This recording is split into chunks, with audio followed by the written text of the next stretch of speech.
A lot of parents say things they may not even remember later, but their child will, maybe not every word, but definitely the feeling, and that's the danger. Because some of the most common things parents say when they're stressed, tired, frustrated, or trying to teach a lesson do not just hurt in the moment. They become beliefs. My voice doesn't matter. My feelings are too much. Something is wrong with me. I'm never enough. Welcome back to Parenting Tips HM. I'm Emma Miller. In this video, we're breaking down 7 things parents shouldn't say to their child and what to say instead. These are the phrases a lot of parents use when they are out of patience. You've repeated yourself. You're tired. Your child keeps pushing back, and you want the argument to end. So what comes out sounds familiar. Because I said so. Show me some respect. Do what I say, or else.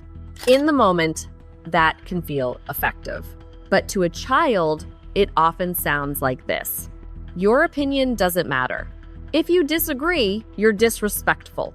My power matters more than your voice. That may create short-term silence.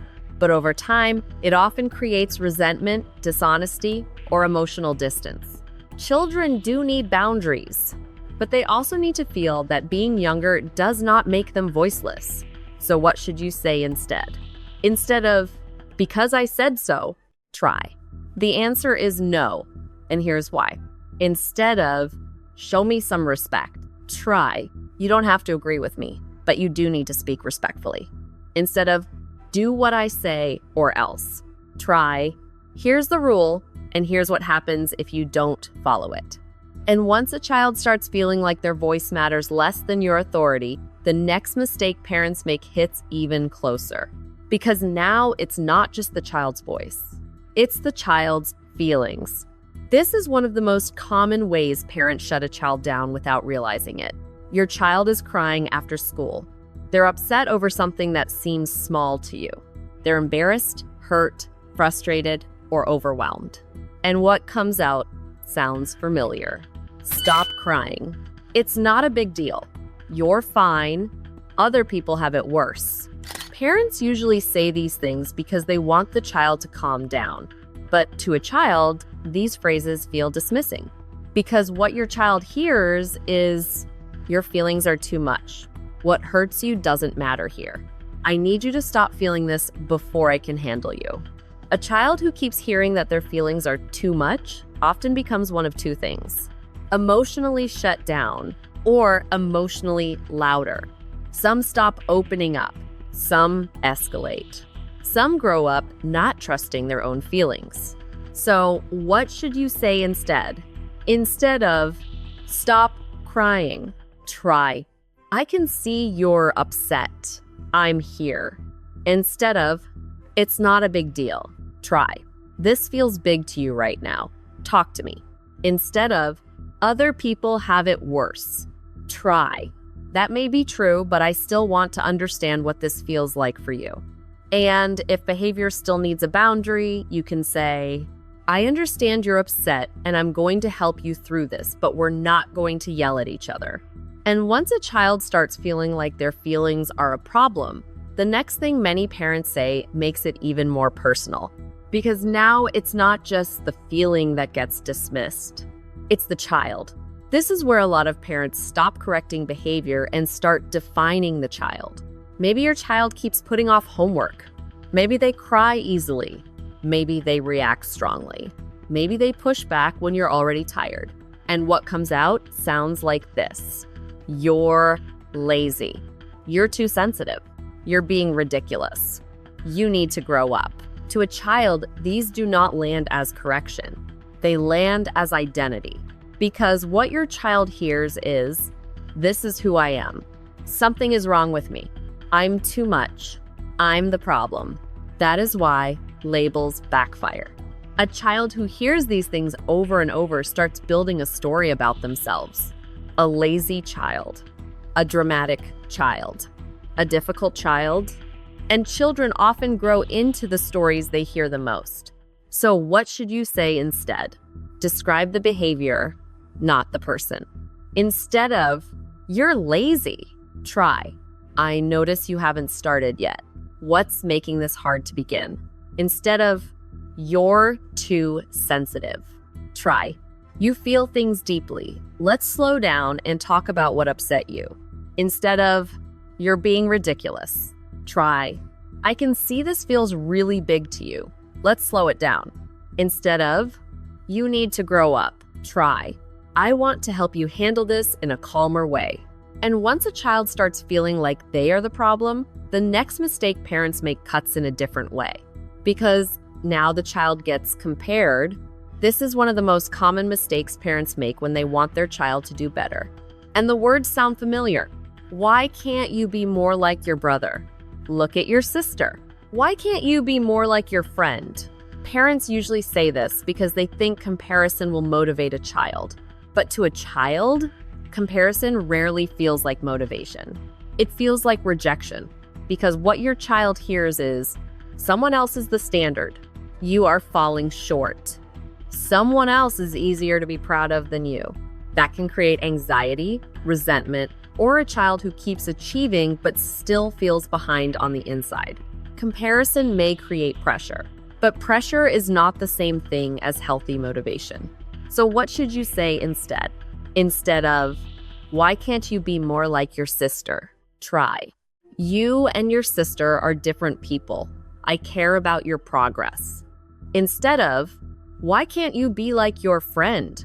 Try, let's focus on what would help you improve. Instead of comparing one child to another, say, I want to help you grow, not compare you. And once comparison gets tied to performance, the next mistake parents make can make a child feel like no matter what they do, it still is not enough. This may be the most common, painful pattern in a lot of homes. It shows up after a test, after a report card, after a game, after your child shows you something they were proud of, and the words sound familiar. Why didn't you do better? Why didn't you score higher? Where did that 1 point go? Parents usually say these things because they want their child to succeed. But to a child, this often feels like confirmation. What I did still wasn't enough. My effort matters less than the result. I only feel safe when I perform. That is where the never enough feeling begins. A lot of children do not remember the grade. They remember the feeling, not the 99 out of 100. Just the question, where did that 1 point go? And sometimes it starts to feel like school, school, school. That is why this kind of pressure does real damage. If the only thing that gets your full emotional attention is the result, the lesson becomes performance gets approval, mistakes get distance. That can create a child who is anxious, perfectionistic, and terrified of failure. So what should you say instead? Instead of, why didn't you do better? Try. I know this didn't go the way you hoped. Walk me through what felt hard. Instead of, where did that 1 point go? Try. You worked hard on this. What helped, and what do you want to improve next time? Instead of, you could have done better. Try. I care about your effort, your progress, and what you learn from this. And when that pressure keeps building, the next mistake parents make cuts even deeper. Because now it's not just that the child fell short, it becomes the child's fault. This is where a lot of parenting mistakes stop being about correction and start becoming shame. Maybe your child lied. Maybe they made a bad choice. Maybe they broke a rule again. Maybe something happened and you feel hurt or overwhelmed. And what comes out sounds like this. This is your fault. Look what you did to me. You're a disappointment. I'm ashamed of you. To a child, these phrases feel like shame because what your child hears is, you are the problem. You make life harder for everyone. When you mess up, you become harder to love. That message goes deep. A child who keeps hearing blame and disappointment often learns, love feels warm when I do well. Love gets cold when I fail. If I make mistakes, I become a burden. That is the damage. Because shame does not teach a child how to do better next time. It teaches them to hide, perform, panic, or live with the fear that they are one mistake away from losing connection. So what should you say instead? Instead of, "This is your fault," try, "Your choice had consequences, and we need to talk about how to make this right." Instead of, "You're a disappointment," try, "I didn't like that choice and we need to talk about it." Instead of, "I'm ashamed of you," try, "Help me understand what happened here." And when children hear enough blame and shame, one of the deepest fears starts to grow underneath it all. The fear that connection itself can be taken away.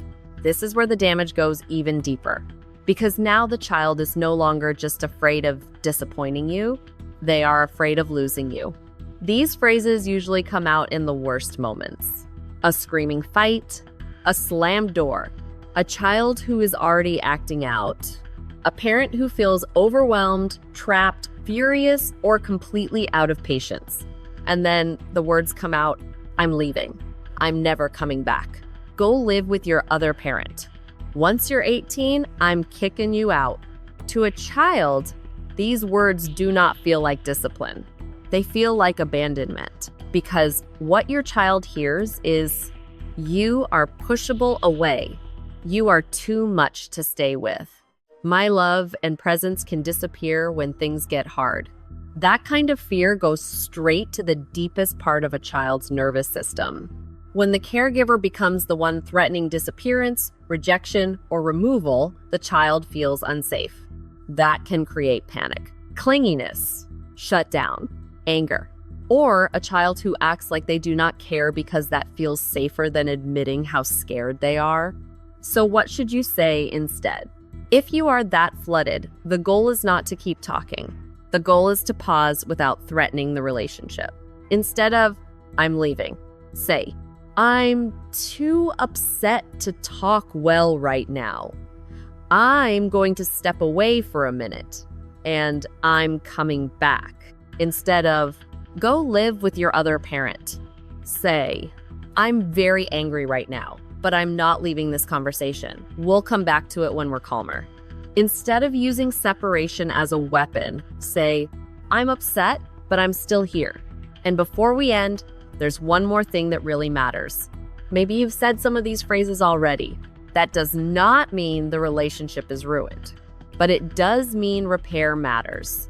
If you catch yourself saying one of these phrases, go back and fix it. You can say, "I shouldn't have said that the way I did. What I meant was that I was frustrated, not that there's something wrong with you. Let's try that conversation again." If you used pressure, you can say, "I reacted to the result, but I do care about your effort." If you used a label, you can say, "You're not lazy, you were overwhelmed, and I handled that badly."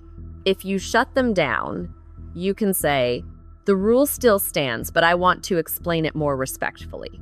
And if you said something that made your child feel unsafe, say this clearly, "I'm upset, but I'm still here. I'm not leaving you." Because children do not need perfect parents, but they do need parents who can repair after rupture. Before we end, here's the part that matters most. Most parents do not say these things because they don't care. They say them because they're stressed, scared, frustrated, or trying to push their child in the right direction. But children do not only remember what you meant, they remember what your words felt like. And if a child keeps hearing, "Because I said so," stop crying. You're too sensitive. Why can't you be more like someone else? Where did that one point go? This is your fault. Or, "I'm leaving." Then over time, those words can turn into beliefs. My voice doesn't matter. My feelings are a problem. Something is wrong with me. I'm never enough. I only feel safe when I perform. Connection can disappear when things go wrong. Parents often say things they'll never remember. But children usually don't forget how those words made them feel. You do not have to be a perfect parent to change this. But you do need to notice the phrases you repeat, because repeated phrases become repeated beliefs, and repeated beliefs become identity. If you start replacing control with calm authority, dismissal with validation, labels with curiosity, comparison with coaching, pressure with guidance, and shame with connection, you can change what your child carries forward. You can still set high standards. You can still say no. You can still correct behavior. You can still raise a disciplined child, but you can do it in a way that protects your child's dignity instead of quietly damaging their self-worth. So here's a simple challenge. Pick one phrase from this video that you're going to stop saying this week. Then choose one replacement phrase that you'll use instead. And tell me in the comments, which phrase did you hear the most growing up, or which one did you realize you've been saying without noticing? Sometimes awareness is where healing starts. And sometimes one new sentence can change the emotional climate of a whole home. If this video helped you, subscribe to Parenting Tips HM for more parenting content that helps you raise confident, connected, resilient kids without relying on shame, fear, or constant pressure. I'm Emma Miller, and I'll see you in the next video.